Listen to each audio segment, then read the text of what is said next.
Hello বন্ধুরা, আমি স্বর্ণালী। এই স্বর্ণালীর সংসারে তোমাদের কাছে আবার এসে গেছি নতুন ব্লগ নিয়ে। তোমরা কেমন আছো? আমি ভালো আছি। দেখো আজকে কি কি রান্না করেছি। ভাতটা তো আমি আগে দেখিয়েই নিচ্ছি। এটা সব সময় প্রত্যেক দিন আগেই করে নিই। দুধেশ্বর চালের ভাত, ডিম সেদ্ধ করে রেখেছি। আর এপাশে আছে টমেটো দিয়ে ভাজা মুগের ডাল করেছি। এই টমেটো হাইব্রিড টমেটো তো টক টক হয় না, এমনিই দেওয়া, কোনো স্বাদও নেই, কিছু নেই, বরঞ্চ মিষ্টি লাগে। ছেলের জন্য এই আলু ভাজাটা ভেজে রেখেছি মড়মড়ে করে।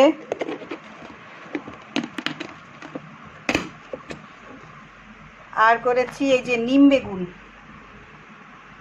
বেগুন করেছি। ডিম সেদ্ধটা ঢুকিয়ে রাখি। আর এই যে বাঁধাকপির তরকারি, এতে কাঁচা লঙ্কা ধনে পাতা গাছ থেকেই তুলে দিয়েছি, টমেটো দিয়েছি। এই বাঁধাকপি ছেলে খেতে চায় না। আগে ছোটোবেলায় সব খেত, এখন বাঁধাকপি আর ওলকপি খেতে চায় না।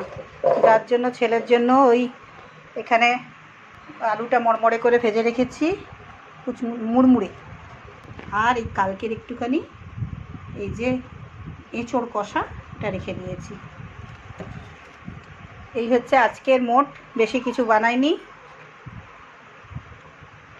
আর কেমন লাগলো তোমাদের বলো, লাইক শেয়ার কমেন্টটা করে দিও। কালকে তোমাদের বলতে ভুলেই গেছিলাম, কারণ মনটা খুবই খারাপ ছিল। কালকে তো বলেইছি কি দুর্ঘটনা ঘটেছে, যার জন্য আমার আর এক সন্তান তুল্য যে আমাকে এই ভিডিও করতে সাহায্য করেছে প্রথম থেকে এখনও করে, এই শান্তনু। কালকে শান্তনুর জন্মদিন ছিল, আমি ওকে জন্মদিনে উইশও করতে পারিনি, খেয়ালও থাকেনি, শুধু ফেসবুকে লাস্টে দিয়েছি, নাহলে করতেও পারিনি। মানে মনটা ঠিক ছিল না আর কি, সব মাথা থেকে উড়ে গেছিলো।